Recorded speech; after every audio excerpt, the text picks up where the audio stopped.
वमन तबिअहुम बिइहसान इला यौमिद्दीन अम्मा बाद फ़अऊज़ु बिल्लाहि मिनश शैतानिर रजीम बिस्मिल्लाहिर रहमानिर रहीम अल्लज़ीना युमिनून बिल ग़ैबि व युक़ीमूनस सलाता व मिम्मा रज़क़नाहुम युनफ़िक़ून वल्लज़ीना युमिनून बिमा उन्ज़िला इलैका व मा उन्ज़िला मिन क़ब्लिका व बिल आख़िरति हुम यूक़िनून उलाइका अला हुदम मिर रब्बिहिम व उलाइका हुमुल मुफ़्लिहून। सदक़ल्लाहु मौलाना अज़ीम व बल्लगना रसूलुहुन नबियुल अमीनुल करीम व नहनु अला ज़ालिका लमिनश शाहिदीन व शाकिरीन वल्हम्दुलिल्लाहि रब्बिल आलमीन।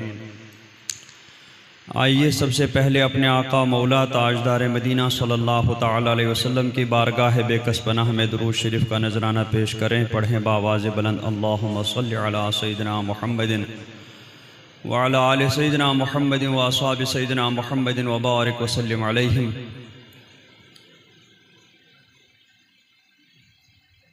कुछ अर्ज़ करने से पहले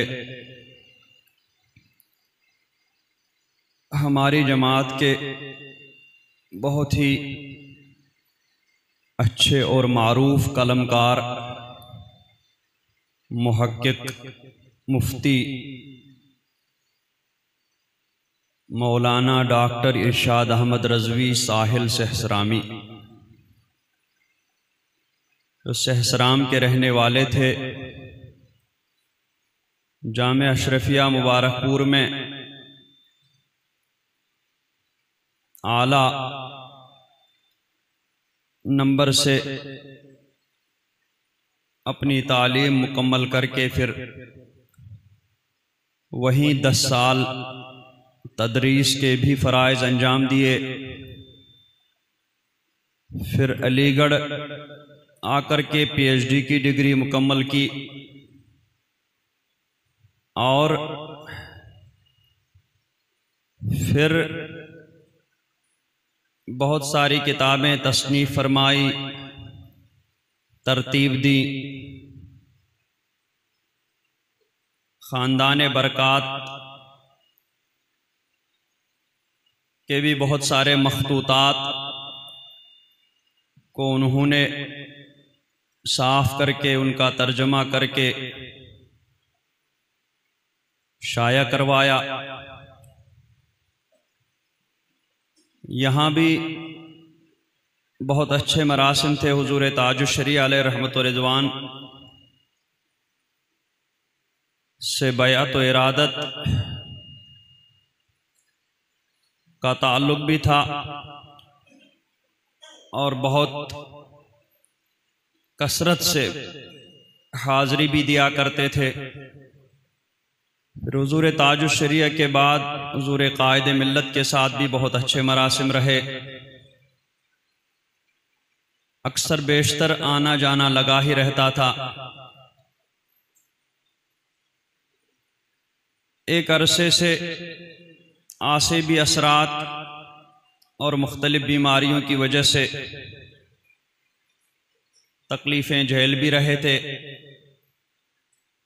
अभी कुछ दिन पहले उनको फालिज का हमला हुआ।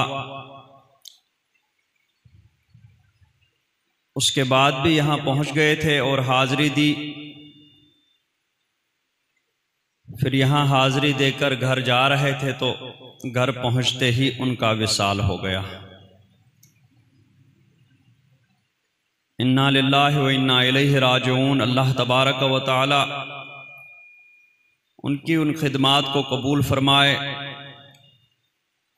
उनकी कब्र को पुरनूर फरमाए, उन पर रहमत व अनवार की बारिश फरमाए और उनकी कब्र को ताहद नज़र वसी फरमाए। उनकी कब्र को जन्नत का टुकड़ा बना दे, जन्नत के बागों में से एक बाग बना दे और उनके पसमानदगां को सब्र जमील अता फरमाए।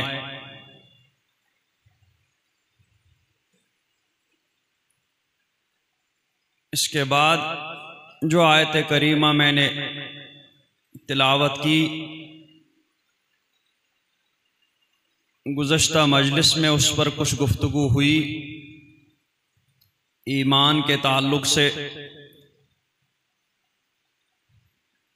ईमान बिल गैब के बाद फरमाया वयुकीमूनस्सलात। कुरान पाक हिदायत है उन परहेजगारों के लिए कि जो परहेजगार गैब पर ईमान लाते हैं और गैब पर ईमान लाने के साथ नमाज कायम करते हैं। एक है नमाज पढ़ना और एक है नमाज कायम करना। कुरान पाक ने जहाँ जहाँ पर नमाजियों की, नमाज पढ़ने वालों की तारीफ फरमाई, मदह फरमाई, वहाँ पर नमाज कायम करने से ताबीर फरमाई है, युकीमूनस्सलात या मुकीमीनस्सलात। क्योंकि नमाज कायम करने का मतलब ये है कि नमाज को उसके तमाम ज़ाहिरी और बातिनी हुकूक के साथ अदा किया जाए। उसके जो फ़राइज़ हैं, वाजिबात हैं, सुन्नतें हैं, मुस्तहब्बात हैं, आदाब हैं, फिर उसमें जो खुशू और खुजू होना चाहिए, तवज्जुह इल्लाह होनी चाहिए, इन तमाम हुकूक के साथ फिर उसको कायम करने का एहतिमाम होना चाहिए। बगैर किसी सुस्ती के खड़े हो जाए नमाज अदा करने के लिए, और फिर उस पर पाबंदी की जाए, उस पर हमेशगी इख्तियार की जाए। तो यह सिफतें जिस नमाज में हो वही नमाज कायम करना कहलाती है। और जिसमें इन सिफात में से किसी भी सिफत की कमी हो वो नमाज पढ़ना तो कहलाएगा, लेकिन नमाज कायम करने वालों में उसका शुमार नहीं होगा।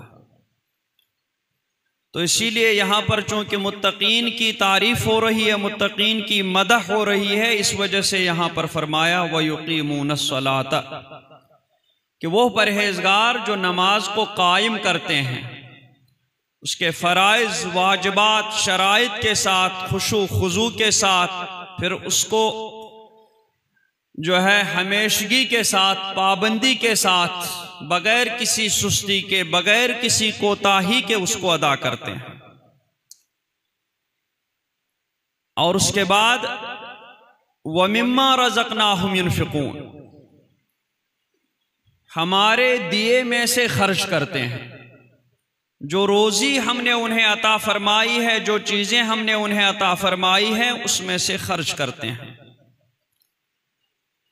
अब इस अता फरमाने में ज़ाहिरी माना माल ही से जो है वो मुताल्लिक किया जाता है कि इससे मुराद कि अल्लाह तबारक व तआला ने जो माल दौलत दी है उस मालो दौलत में से खर्च करते हैं। तो इस ज़ाहिरी माना को देखते हुए बाद मुफस्सिरीन किराम ने फरमाया कि यहाँ ज़कात मुराद है, क्योंकि कुरान पाक में बारहा जहाँ नमाज कायम करने का जिक्र फरमाया गया, वहाँ उसके साथ ज़कात अदा करने का भी जिक्र फरमाया गया। यानी इन दोनों को अक्सर बेशतर जगहों पर कुरान पाक में एक साथ जिक्र फरमाया गया। इसलिए यहाँ पर भी चूंकि नमाज कायम करने का जिक्र आया, तो उसके बाद जो वमिम्मा रज़क़नाहुम युनफ़िक़ून है कि हमारे दिए में से खर्च करते हैं, तो इससे मुराद ज़कात ही है।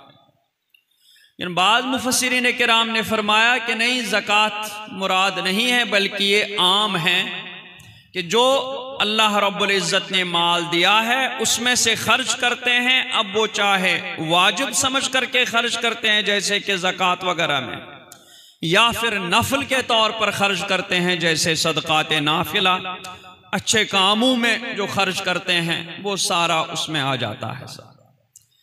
तो माल को सामने रखते हुए फिर नेक कामों में जो भी माल खर्च किया जाए वो यहाँ पर इस आयत करीमा में मुराद हो जाएगा। लेकिन बाद मुफस्सिरीन ने फरमाया कि नहीं, यहाँ सिर्फ माल के साथ ही आम जो है वो ख़ास नहीं है, कि अल्लाह तबारक व तआला ने जो माल अता फरमाया है उसमें से खर्च करते हैं।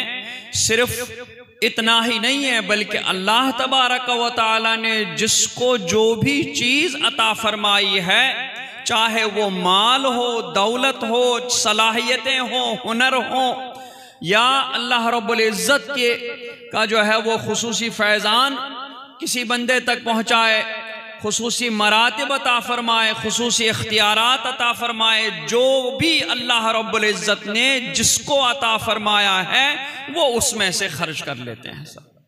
तो अब इसमें माल खर्च करने वाले भी मुराद हो जाएंगे।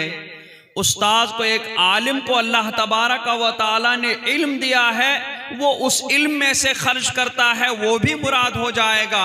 किसी को अल्लाह तबारक व तआला ने कोई और हुनर अता फरमाया है, वो उस हुनर के ज़रिए लोगों को फ़ायदा पहुँचाता रहता है। कोई सलाहियत दी है, उस सलाहियत के ज़रिए वो लोगों के काम आता है, वो सब इसमें शामिल हो जाएगा सब। क्योंकि फरमाया गया एक हदीस पाक में है कि वो इल्म जो खर्च न किया जाए वो उस खजाने की तरह है कि जिसमें से कुछ भी अल्लाह की राह में न निकाला जाए। तो इसमें अल्लाह तबारक व तआला ने जिसको जो भी अता फरमाया है वो उसमें से अल्लाह रब्बुल इज़्ज़त की राह में खर्च करता है। यहाँ तक मुफस्सिरीन किराम ने फरमाया, इमाम बग़वी अलैहि रहमत व रिज़वान ने यहाँ तक फरमाया कि जिसको अल्लाह तबारक व तआला ने औलाद भी दी हो कसरत से, उस औलाद को भी वो अल्लाह की राह में खर्च कर लेता है, वो भी यहाँ पर मुराद है सब। याद पड़ता है सहाबा किराम रिदवानुल्लाहि ताला अलैहिम अजमईन जब मैदान जहाद के लिए सरकार सल्लल्लाहु अलैहि वसल्लम उन लोगों को बुलाते थे, तो जिसके घर में कोई बड़ा मर्द नहीं होता था, छोटे छोटे बच्चे होते थे, औलाद होती थी, वो उन्हीं को सजा करके अल्लाह रब्बुल इज़्ज़त के रसूल सल्लल्लाहु अलैहि वसल्लम की बारगाह में पेश करते थे कि हुजूर हमारे पास यही है, इसी को हम अल्लाह की राह में खर्च करने के लिए पेश करते हैं सब। तो जिसके पास भी जो कुछ है वो उसमें से अल्लाह रब्बुल इज़्ज़त की राह में खर्च करता है। मिम्मा रज़क़नाहुम युनफ़िक़ून, कुरान पाक ऐसे ही परहेज़गार लोगों के लिए हिदायत है, इन्हीं लोगों को कुरान पाक की हिदायत से फ़ायदा पहुँचता है। तो यहाँ पर तीन सिफ़तें ज़िक्र फरमाई परहेज़गारों की कि एक तो वो गैब पर ईमान लाते हैं, क्योंकि ईमान ही पर सारे अमल का दारो मदार है। अगर ईमान नहीं है तो कोई अमल फायदा नहीं पहुंचाने वाला है, ना ही कयामत में उसका कोई वजन होगा, वो बेवजन होगा, कोई नफा नहीं पहुंचाएगा जब तक कि ईमान पर उसकी बुनियाद ना हो। तो इसलिए फरमाया कि मुत्तकीन वो सबसे पहले क्या करते हैं, वो सबसे पहले उनका गैब पर ईमान मजबूत हो जाता है सब, फिर उसके बाद वो उस पर आमाल की बुनियाद रखते हैं, फिर उसके बाद नमाज कायम करते हैं। नमाज ही को इन बहुत सारे नेक आमाल हैं, उन नेक आमाल में से यहाँ सिर्फ नमाज का जिक्र फरमाया है। फिर इसी तरीके से बहुत सारे और काम हैं, लेकिन यहाँ पर सिर्फ खर्च करने का जिक्र फरमाया है। तो उलमाए किराम फरमाते हैं चूंकि नमाज ईमान के बाद अहमुल फराइज है, सबसे अहम फर्ज है, और फिर तमाम बदनी इबादतों की असल नमाज है, इस वजह से यहाँ पर खास तौर पर से नमाज कायम करने का जिक्र फरमाया। और फिर खर्च करना, ज़कात वगैरह देना, सदका फितर देना, दूसरे सदकात देना, ये तमाम माली इबादतों की असल है, इस वजह से यहाँ पर ख़ास तौर से उसका जिक्र फरमाया है। और दूसरी बात, बुनियल इस्लाम वाला खमसिन, के इस्लाम की बुनियाद जिन चीज़ों पर है उन चीज़ों में से कलिमा शहादत यानी ईमान के बाद नमाज, और फिर उसके बाद ज़कात। नमाज को हदीस पाक में फरमाया कि अस्सलातु इमादुद्दीन, नमाज दीन का सुतून है। ज़कात को फरमाया ज़कात क़ंतरतुल इस्लाम, ज़कात इस्लाम का पुल है। मतलब इन चीज़ों को इख्तियार करके, इन आमाल को बजा ला करके ही आदमी इस्लाम पर कायम रह करके अल्लाह तबारक व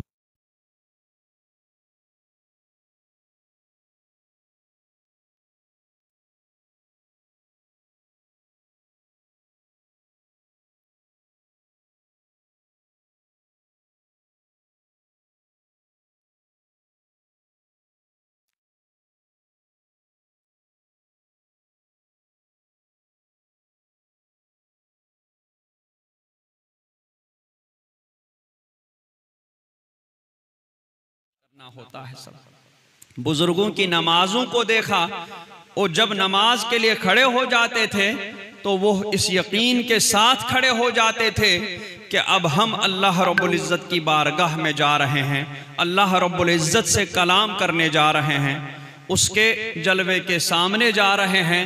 बाज़ बुज़ुर्गों के तो चेहरे सुर्ख पड़ जाते थे कि हम अल्लाह रब्बुल इज़्ज़त की बारगाह में जा रहे हैं। इतना वो नमाज का एहतमाम करते थे, नमाज पढ़ने का एहतमाम करते थे। और जब फिर नमाज में मशगूल हो जाते थे तो दाएं बाएं दुनिया पूरी की पूरी उलट क्यों न जाए, पूरी की पूरी दुनिया को आग क्यों न लग जाए, उनको फिर दाएं बाएं की कुछ भी खबर नहीं रहती थी। इतना वो नमाज में खुशू और खुजू और अल्लाह रब्बुल इज़्ज़त की जानिब अपनी तवज्जुह लगाते थे, अल्लाह रब्बुल इज़्ज़त की जानिब अपने दिल को मशगूल कर देते थे कि दुनिया व माफिया से बेखबर हो जाते थे सब। इसलिए उनकी नमाज ही वाकई हकीकत में नमाज थी।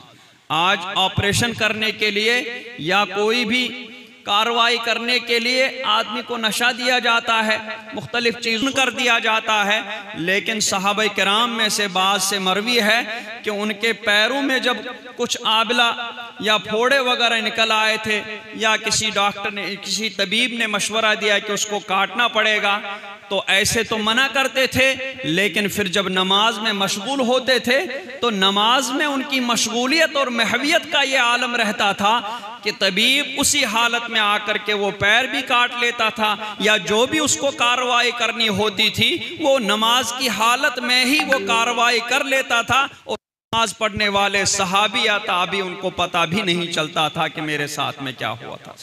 ऐसी नमाज की महवियत और ऐसी नमाज की मशगूलियत होती थी, और यही वाकई में नमाज कायम करना कहलाता है। ऐसे ही लोगों के लिए कुरान पाक हिदायत है। इसी तरीके से सहाबा किराम का खर्च करना, सहाबा किराम में से भी हर एक मालदार नहीं था, बहुत कम मालदार थे, लेकिन उनका खर्च करना इतना खुलूस लिल्लाहियत के साथ होता था। अल्लाह रब्बुल इज़्ज़त के लिए वो इतना खालिस करके अपने माल को, अपनी दौलत को, अपनी चीज़ों को खर्च करते थे। और अल्लाह रब्बुल इज़्ज़त की बारगाह में उन छोटी चीज़ों का मर्तबा फिर इतना बढ़ जाता था कि सरकार ने फरमाया कि अगर तुम में से कोई उहद पहाड़ के बराबर भी सोना खर्च कर दे तो सहाबा किराम के एक मुट्ठी या आधी मुट्ठी तक भी नहीं पहुंच जाएगा। तो इतना उन बुजुर्गों की बारगाह में उनको खर्च करने में उनको खुलूसुलिल्लाहियत होती थी। सब वही उन्हीं परहेजगार, वही हकीकत में परहेजगार हैं, उन्हीं लोगों के लिए कुरान पाक हिदायत होता था। और फिर उसके बाद वल्लज़ीना युमिनून बिमा उन्ज़िला इलैका वमा उन्ज़िला मिन क़ब्लिका, उलमाए किराम फरमाते हैं कि यहाँ तक यानी अल्लज़ीना युमिनून बिल ग़ैबि व युक़ीमून अस्सलात व मिम्मा रज़क़नाहुम युनफ़िक़ून से मुराद सिर्फ वो मुसलमान थे कि जिन्होंने कुफ्र से, शिर्क से तौबा करके इस्लाम कबूल कर लिया था, और बाद के मुसलमान वो सब शामिल हैं। लेकिन फिर अल्लज़ीना युमिनून बिमा उन्ज़िला इलैका वमा उन्ज़िला मिन क़ब्लिका में वो सहाबा किराम मुराद हैं जो पहले अहले किताब थे, यानी जो पहले किसी दीन समावी के पाबंद थे, यानी यहूदी थे या नसरानी थे, अपने आप को किसी नबी की तरफ मंसूब करने वाले थे, अपने आप को किसी किताब की तरफ मंसूब करने वाले रहते थे। अहले तौरात, अहले इंजील, अहले ज़बूर जो भी थे अहले किताब, उनमें से जो ईमान लाए तो ये अल्लज़ीना युमिनून बिमा उन्ज़िला इलैका वमा उन्ज़िला मिन क़ब्लिका, ये ख़ास उनकी मदह बयान करने के लिए, उनकी तारीफ बयान करने के लिए यहाँ फरमाई गई है कि वो लोग ईमान बिल गैब यानी गैब पर ईमान लाते हैं, नमाज कायम करते हैं, ज़कात अदा करते हैं, लेकिन साथ ही साथ वो युमिनून बिमा उन्ज़िला इलैका वमा उन्ज़िला मिन क़ब्लिका, कि वो आप सल्लल्लाहु ताला अलैहि वसल्लम के तशरीफ लाने से पहले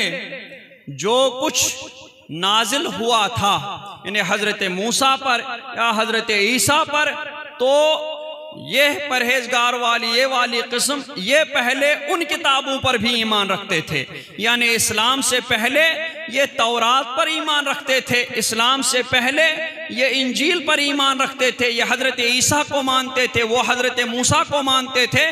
तो इस्लाम से पहले भी ये एक दीन समावी के दीन इलाही के पाबंद थे, और इस्लाम जो ही आया फौरन इन लोगों ने ईमान को कबूल कर लिया और सरकार पर भी ईमान लाया।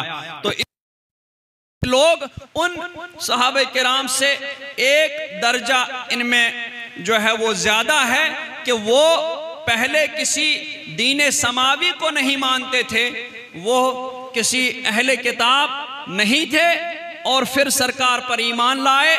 लेकिन यह लोग ये पहले अहले किताब थे, इन्हें पहले भी अल्लाह के भेजे हुए किसी दीन की पाबंदी करते थे, और जो ही इस्लाम आया तो इन लोगों ने इस्लाम को भी कबूल कर लिया। तो इनके अंदर दो खूबियां हो गई पहलू के मुकाबले में कि ये पहले भी एक दीन बरहक पर कायम थे और इस्लाम आने के बाद ये दीन बरहक पर दोबारा कायम हो गए। तो ऐसे लोगों के लिए अल्लाह रब्बुल इज़्ज़त ने यहाँ पर यह फरमाया कि अल्लज़ीना युमिनूना बिमा उनज़िला इलैका, कि वो परहेजगार, उन परहेजगारों के लिए हिदायत है कि जो उस पर भी ईमान लाते हैं जो ये महबूब तुम्हारी तरफ नाजिल किया गया, वल्लज़ीना, और जो तुमसे पहले नाजिल किया गया उस सब पर यह लोग ईमान लाते हैं। तुमसे पहले तौरात और इंजील ये जो है भेजे गए हैं, नाजिल किए गए हैं, उन पर भी ये ईमान रखते थे, और तुम्हारी तरफ कुरान पाक नाजिल हुआ तो तुम पर ईमान ला करके इन लोगों ने कुरान पाक पर भी ईमान लाया। इन्हीं परहेजगारों के लिए कुरान पाक हिदायत है, इन्हीं को उससे हिदायत मिलती है। और उलाइका अला हुदम मिर रब्बिहिम व उलाइका हुमुल मुफ्लिहून, ऐसे ही लोग कि जो ईमान बिल गैब रखते हैं, नमाज कायम करते हैं, ज़कात सदका अदा करते हैं, और फिर कुरान पाक पर भी ईमान लाते हैं, कुरान पाक से पहले जो किताबें नाजिल हुई उन सब पर भी ईमान लाते हैं, ऐसे ही लोगों के लिए कुरान पाक हिदायत है। उलाइका अला हुदम मिर रब्बिहिम, जब कुरान पाक इन लोगों के लिए हिदायत है और इन्हें कुरान पाक की हिदायत से फ़ायदा पहुंच रहा है, तो दुनिया में भी ये लोग कुरान पाक की हिदायत की बदौलत हिदायत पर कायम हैं। और जो दुनिया में हिदायत पर कायम रहेगा तो उलाइका हुमुल मुफ्लिहून, वो क़यामत में फलाह पाएगा, वो आखिरत में कामयाबी पाएगा, क्योंकि दुनिया में वो हिदायत पर रह चुका है, इसलिए आखिरत में उसको कामयाबी मिलना यकीनी है। और लेकिन जो दुनिया में ही हिदायत पर कायम न रहे, जो इस जुमरे में शामिल होने की कोशिश ही ना करे, तो इस दुनिया में भी वो हिदायत से दूर है और आखिरत में भी उसके लिए नाकामी है।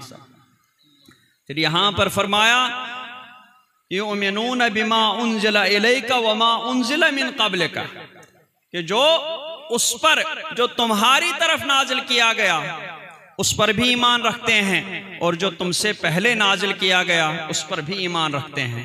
सिर्फ दो बातें फरमाई, हालांकि ज़माना तीन है, माजी है, हाल है और मुस्तकबिल है। तो जो तुम पर नाजिल किया गया ये हाल की तरफ देखते हुए जो सरकार पर नाजिल हो रहा था उस पर भी वो लोग ईमान रख रहे हैं, और जो तुमसे पहले नाजिल किया गया उस पर भी ईमान रखते हैं, तो वो गुजरी हुई बात, गुजरे हुई किताबों पर ईमान रखते हैं। अब मुस्तकबिल में नहीं फरमाया कि जो उस पर भी ईमान रखते हैं जो आगे नाजिल होने वाला है। इससे क्या मतलब हुआ? मतलब ये हुआ कि यहां पर सरकार पर ही नबूवत का दरवाजा बंद होने वाला है, नबूवत का सिलसिला बंद होने वाला है। सरकार खातमुन नबिय्यीन है, इसलिए जो कुछ नाजिल होना था पहले नाजिल हुआ और सरकार पर नाजिल होगा। अब सरकार के बाद कोई नबी आने वाला नहीं है, लिहाजा कोई किताब नहीं उतरने वाली है। इस वजह से फरमाया कि जो सिर्फ उस पर ईमान रखते हैं जो तुम्हारी तरफ नाजिल किया गया और जो तुमसे पहले नाजिल किया गया। लिहाजा इस आयत करीमा ने सरकार की खत्म नबुव्वत पर यह आयत करीमा दलील वाज़ेह है। और अब कुरान तुम पर जो तुम्हारी तरफ नाजिल किया गया और जो तुमसे पहले नाजिल किया गया, इन दोनों पर हमारा भी ईमान होना चाहिए। लेकिन कैसे? सरकार पर जो नाजिल किया गया यानी कुरान पाक, उस पर तफसीली ईमान चाहिए, क्योंकि वो पूरा का पूरा हमारे सामने है। उसका हर हर लफ्ज का कलामे इलाही होना यकीनी है, इस वजह से उसके हर हर लफ्ज पर, हर हर हर्फ पर ईमान लाना है। और बाकी जो गुजरी हुई किताबें हैं उन पर इजमाली ईमान चाहिए, यानी उसके बारे में हमें ये ईमान रखना है, ये अकीदा रखना है कि जो भी उनमें कलाम इलाही है, चूंकि वो पूरी की पूरी किताबें उस शक्ल में महफूज नहीं है जिस शक्ल में अल्लाह तबारक व तआला ने उनको नाजिल फरमाया था। उनके मानने वालों ने उनमें बहुत सारी तहरीफ की, बहुत सारा बदल दिया, बहुत सारी बातें अपनी तरफ से गढ़ करके रख दी। इस वजह से उन पर सिर्फ इजमाली ईमान चाहिए, वो सारा का सारा कलाम इलाही नहीं है। इस वजह से उन पर इजमाली ईमान चाहिए कि उनमें से जो भी कलाम इलाही है उस पर हमारा ईमान है, तायीन की उसमें कोई ज़रूरत नहीं है। लेकिन कुरान पाक में ईमान तफसीली चाहिए, कुरान पाक के हर हर्फ हर लफ्ज़ पर ईमान कामिल चाहिए। ऐसे ही परहेजगार लोगों के लिए कुरान पाक हिदायत है, उन्हें कुरान पाक की हिदायत से फ़ायदा पहुँचता है, यही हिदायत पर हैं और यही फलाह पाने वाले हैं। व सल्लल्लाहु तआला अला खैरि खल्क़िही मुहम्मद व अला आलिहि व सहबिही अजमईन बिरहमतिका या अरहमर राहिमीन।